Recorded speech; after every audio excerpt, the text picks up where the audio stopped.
안녕하세요. 이런 생각입니다. 오늘 해볼 생각은 경제적으로 풍요롭지 않은 부모님들의 경제적인 조언을 들을 필요가 없다라는 제 생각에 대해서 이야기해 보겠습니다. 제가 이 영상을 촬영하게 된 계기는 그 유명 유튜버 다썰남님 라이브 방송을 보면서 제 생각이 난 건데, 어제 한 라이브였죠. 근데 그분이 라이브 한 내용이 뭐냐면은, 예전에 본인이 이제 사회에 대해서 조금 덜 알 시점에 어머님이 약간 분양 쪽 일을 하셨나 봐요.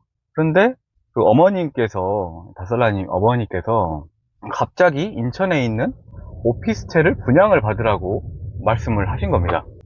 그래서 다설람님도 그때 뭐 사회 경험이 뭐 덜 했다고는 하지만은 어느 정도 계셨고 부동산 쪽에서도 일을 하셨기 때문에 뭐 어차피 이거 잘 안 되면은 그냥 계약금만 뱉고 뭐 하면 되겠다라는 생각을 해가지고 계약을 하셨대요. 근데 그러던 도중에 그 어머님이 분양업을 한다고 하셨잖아요. 근데 본인의 그 고객이 그 분양을 취소하겠다고 했나 봐요. 그래서 그 취소한 건을 또 그 아들인 다썰람님한테 계약을 하라고 하셨고, 이제 다썰람님도 처음에는 그거를 거부를 하시다가 이제 통화를 끊었는데, 그 다음에 생각해 보니까 기분이 좋지 않아서 다시 어머님한테 전화를 해가지고 그것까지 총 두 채의 오피스텔을 계약을 하셨다고 합니다. 근데 이게 한 채당 3억 4천인가? 3억 2천 정도 되는 오피스텔이니까 거의 6억 4천, 6억 8천 정도 되는 계약을 하신 거죠. 그래서 어머니가 다설라님한테 이거를 사라고 했을 때는 중간에 프리미엄을 받고 팔 수 있으니까 분양권을 사라고 한 건데, 막상 분양을 받고 나니까 아무도 이걸 안 사는 거예요. 그래서 다설라님은 이거 안 되겠다 싶어가지고 그냥 손을 놓고 계셨나 봐요. 이게 제가 전부 다 라이브를 본 건 아니라서 이 부분은 잘못될 수도 있는데, 어쨌든 근데 이 방송을 하신 한 2개월 전쯤에 그 오피스텔을 분양한 업체에서 소장이 날아왔다고 합니다. 소장의 내용이 뭐냐, 보통은 우리가 아파트 계약을 하면은 말씀드린 것처럼 그냥 처음 납부한 10% 정도의 계약금을 포기하면은 계약이 끝나잖아요. 근데 이 오피스텔 같은 경우에는 아파트 계약이랑 약간 차이점이 있더라고요. 뭐냐, 이 아파트라는 거는 아무래도 공공재적인 성격을 가진 주거시설이잖아요. 그러니까 주거라는 거는 의식주, 그러니까 이 인간이 살아가는데 필요한 세 가지 요소 중에 하나니까 공공재 성격을 띄어서 계약서 자체도 약간 표준화되어 있는 계약서를 사용하기 때문에 그냥 처음 납부한 계약서 10%만 포기를 하면은 뭐 다른 거에 대해서는 비용을 납부할 필요가 없는데, 이 오피스텔 같은 경우에는 약간 그 공적인 영역보다는 좀 민간의 영역에 가깝다 보니까 계약서 자체가 그 법적으로 표준화되지 않고 임의로 특약 같은 걸 설정할 수 있다고 하더라고요. 근데 그 특약에 보면은 이 우리가 아파트나 어떤 지어지기 이전에 분양된 물건을 사면은 우리는 처음에 계약금 10%를 납입을 하고 나머지에 대해서는 그 중도금이라고 해가지고 건설사에서 자기네들이 은행을 통해 가지고 대출을 받아서 이 건설을 진행을 하는 거잖아요. 그러면 거기에서 발생하는 이자들이 있는데, 보통 아파트 같은 경우에는 그거를 그 분양받은 사람이 납부를 하든지 아니면 예전에 경기가 나쁠 때는 이거를 건설사에서 대신 대납해 주기도 했었죠. 그런데 오피스텔 같은 경우에는 내가 계약을 중간에 해지하고 계약금을 날려먹는다고 해도 이 특약사항으로 이 중도금에 대해서 발생한 이자를 보상해야 된다는 그런 특약이 자주 들어가나 봐요. 그러니까 이거를 계약한 시점부터 지금까지 계산했을 때 그 이자만 해도 약 한 1억 정도가 지금 돼가지고 엄청 고민을 하시는 방송을 하시더라고요.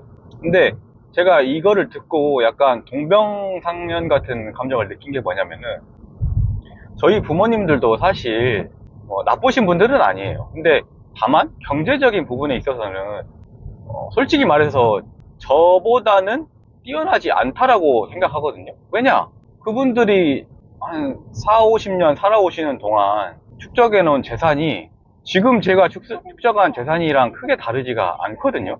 근데 그 제가 울산에서 일을 하다가 지금은 한 20만 정도 되는 소도시에서 살고 있는데, 이렇게 넘어온 시점에 갑자기 두 분이 제가 살고 있는 곳으로 오시더라고요. 연락도 미리 안 하시고 오는 도중에 가고 있다라고 하시면서 오시더니 점심 식사를 하고 나서 갑자기 아파트 분양하는 데를 둘러보자고 하시는 거예요. 그래서 아니 뭐 약속도 안 하고 와가지고 갑자기 아파트를 둘러보자고 하지 하면서 그냥 장단을 맞춰 드렸는데, 어떻게 막 어물쩡 해가지고 저도 그 분위기에 휩쓸려가지고 아파트를 계약을 했거든요. 그런데 물론 제가 그 계약한 아파트를 손해 보지 않고 한 2천만 원 정도 수익을 받고 팔기는 했는데, 그거는 그 지금 시세가 아니고 예전 시세가 한참 튀었을 때 제가 어떻게 잘 팔아서 2천만 원 정도를 남긴 거지, 사실 지금 시세를 보면은 제가 팔았던 것보다 더 낮은 가격에 시세가 형성이 되어 있거든요. 그 이 시세가 중간에 튄 것도 그 신사임당 그분 아시죠? 주원유 그분이 뭐 그 아파트 단지를 약을 팔아가지고 아마도 거기에 낚인 분들이 많이 매수를 해가지고 단기간에 급등을 해서 올랐었던 거를 제가 중간에 판 건데, 어쨌든 그러니까 그 신사임당 그분도 저는 개인적으로 안 믿는데 그 얘기를 떠나서, 근데 동기간에 제가 만약에 그 돈을 그냥 미국 주식 지수 추종에다가 넣어놨으면은 그 원금이 한 2배 정도 됐을 거거든요. 근데 부모님이 조언해 주신 거는 고작 2천만 원밖에 안 남았던 거죠. 수익률로 따지면은 제가 거의 한 3억 가까이 박았으니까 몇 퍼센트입니까? 10%가 3억.